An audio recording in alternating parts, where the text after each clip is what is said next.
Hello guys, welcome to another video. So in this video we are going to look into perimeters and area. And as we all know that a perimeter is just the distance around a given shape. So the distance, for example, we are having a triangle. Let us assume this is a polygon. We have different regular polygons, 10 of them up to decagon. So in this polygon, let us assume this is A, this is B, and this is C. So we are saying a perimeter is nothing but the distance around this shape.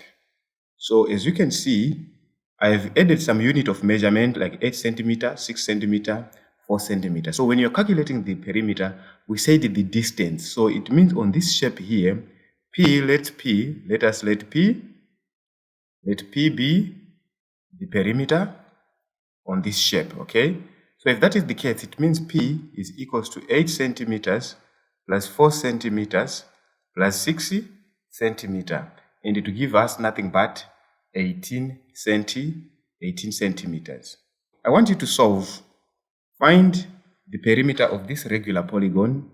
Let me give you a triangle. And with the unit of measure 5 centimeters, 8 centimeters, and 6 centimeter here.